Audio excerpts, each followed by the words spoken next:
కనిపిస్తే కటకటాలి. తరుముతున్న పోలీసుల నుంచి తప్పించుకోవడమే పెద్ద సవాల్. కోర్టులో చుక్కెదురు కావటంతో పారిపోవటం తప్ప మరో ఆప్షన్ లేకుండా పోయిందా? హైకోర్టు రెడ్ సిగ్నల్ తో సుప్రీంకోర్టు అయినా కరుణిస్తుందా? అంతవరకు అజ్ఞాతమే బెటర్ అని అండర్ గ్రౌండ్ కి వెళ్లిపోతున్నారా? కోర్టు తీర్పొచ్చిన వెంటనే జంప్ అయిన నేతలు ఇప్పుడు ఎక్కడున్నారు? వారిని అరెస్ట్ చేసేందుకు పోలీసులు ఏం చేస్తున్నారు? కేసులు కష్టాల నుంచి కృష్ణా, గుంటూరు జిల్లాల వైసీపీ నేతలకు ఇప్పట్లో ఉపశమనం కలిగే పరిస్థితి కనిపించడం లేదు. కూటమి ప్రభుత్వం అధికారంలోకి వచ్చినప్పటి నుంచి తెరమరుగైన కేసులు తిరగదోడడంతో కొందరు వైసీపీ నేతలకు అరెస్టు భయం పట్టుకుంది. ఇందులో ప్రధానంగా 3 కేసులు వైసీపీ నేతలను ఉక్కబోతకు గురి చేస్తున్నాయి.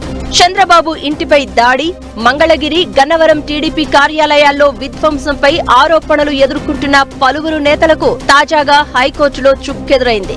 దీంతో పోలీసులు అరెస్టు చేస్తారనే భయంతో ఆరోపణలు ఎదుర్కొంటున్న నేతలు అంతా రాత్రికి రాత్రే జంప్ అయ్యారు. కొందరు అండర్ గ్రౌండ్ లోకి వెళ్లిపోగా మరికొందరు పోలీసులకు చిక్కకుండా దొంగ పోలీస్ ఆటకు తెరతీశారు.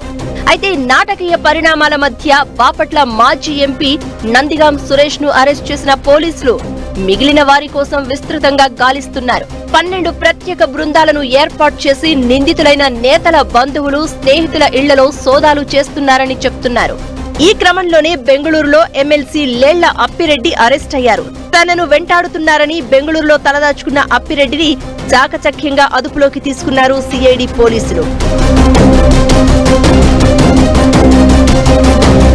ముఖ్యంగా ఉమ్మడి కృష్ణా జిల్లాకు చెందిన పలువురు నేతలు టీడీపీ అధికారంలోకి వచ్చినప్పటి నుంచి అజ్ఞాత జీవితమే గడుపుతున్నారు.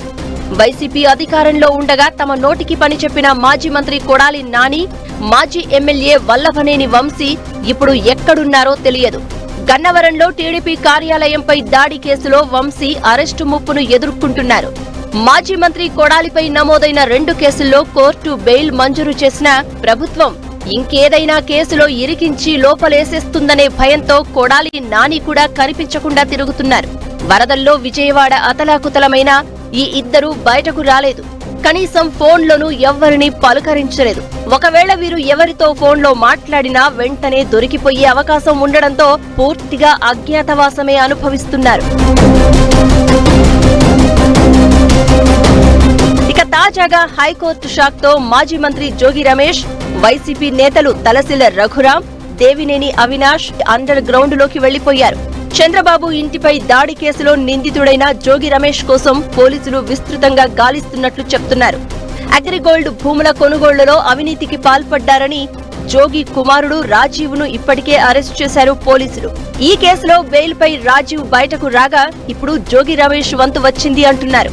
హైకోర్టు మధ్యంతర బెయిల్ ను తిరస్కరించడంతో పాటు అరెస్టుకు లైన్ క్లియర్ చేయడంతో ఉన్న పళంగా జంప్ అయ్యారు జోగి రమేష్.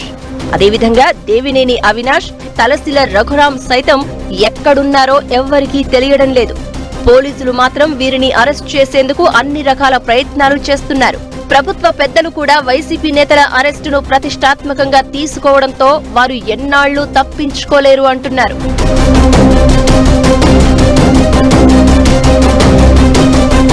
ఈ కేసుల్లో ఇప్పటికే దేవినేని అవినాష్, లేళ్ల అప్పిరెడ్డి అనుచరులను పోలీసులు అరెస్ట్ చేయగా వారంతా రిమైండ్ ఖైదీలుగా జైలులో ఉన్నారు. ఇక ప్రధాన నిందితులుగా ఆరోపణలు ఎదుర్కొంటున్న జోగి రమేష్, దేవినేని అవినాష్ వంటి వారికి వెంటనే బెయిల్ వచ్చే అవకాశం లేకపోవడంతో తప్పించుకుని తలదాచుకోవడమే బెటర్ అని అంతా అండర్ గ్రౌండ్ కి వెళ్లిపోయారు అంటున్నారు. అరెస్టు భయంతో విదేశాలకు వెళ్దామని కొందరు ప్రయత్నించగా పోలీసులు లుకౌట్ నోటీసులు జారీ చేయడంతో వీరు దేశం విడిచి వెళ్లలేని పరిస్థితి ఎదురవుతోంది అంటున్నారు. ఇదే సమయంలో గన్నవరం కేసులో ఆరోపణలు ఎదుర్కొంటున్న వల్లభనేనిపై లుకౌట్ నోటీస్ జారీ చేయడంలో ఆలస్యం కావడంతో ఆయన అమెరికా వెళ్లిపోయారు అంటున్నారు. మొత్తానికి 3 కేసులు ఉమ్మడి కృష్ణా, గుంటూరు జిల్లాల నేతలకు ముప్పతిప్పలు పెడుతున్నాయంటున్నారు.